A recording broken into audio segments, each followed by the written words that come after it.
Tan, tan, tan, sige!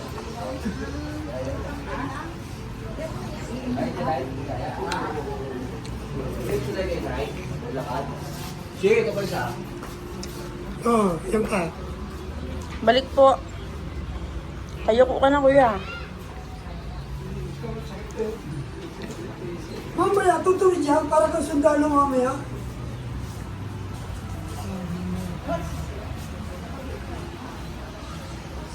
Okay, so mayroon tayo dito malapit na kasama.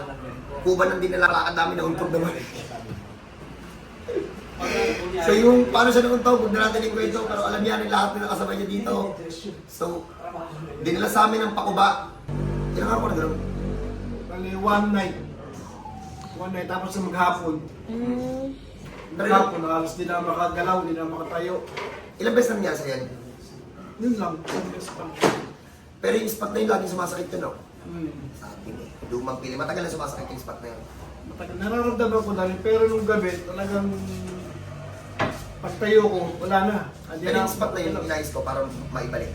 Gano'n nakatagal na sumasakit yun? Ilang taon na?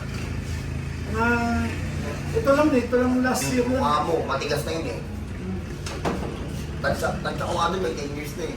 Pagtatayo ko, makapasayip na rin, kasi ramdam ko na rin na nahihirapan na rin ako tumayo ng walang kapit sa ganito sa gilid.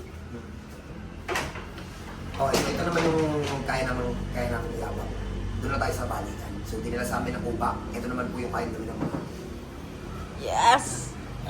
Ganyan na lupit. So, dinala sa amin ng upa.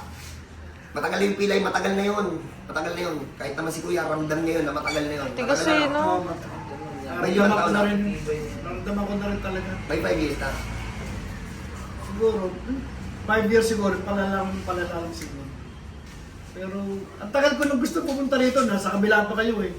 Inantay mo muna makuba ka. Pero ito yung malupit dyan, palakad namin ito, pumalo yung ulo sa side. Kubahala na kayo. So ito yung malupit. Sir, tayo, lakad po. Sheesh! Yes! Oh, diba? Sir, pabalik.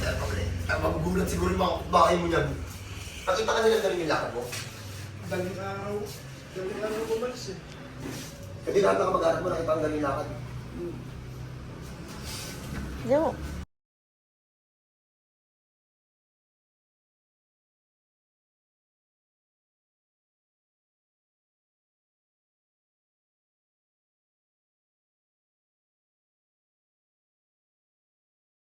May ganun kayong case, hindi ko alam kung anong tawag doon sa sakit. Anong tawag sa sakit mo? Pilay na lang sa likod. Lagay natin pilay sa likod for a long time. So pag may ganun po kayong case, kita nyo naman yung tayo niya kanina. Pagbabangon siya talagang pag gano'n na eh. No? Pag gano'n na. Sabi niya nga, hindi pa daw yun yung malala. Mayroon pa daw mas malala doon. Pag may gano'n na lang kayong case, welcome po kayo dito. Lahat po ng spine problem, kaya po namin ayusin. Sa totoo lang po. Ang restriction po ngayon, kahit matanda, pwede po. Ang restriction lang po kapag basag. As long as buo yung spine nyo, kaya namin gawa ng paraan yan. So God bless po sa lahat. Kita-kita tayo. Congrats sa Pilipinas. Ito po yung malupit. Hindi po ako. So God bless mo. Congrats sa lahat.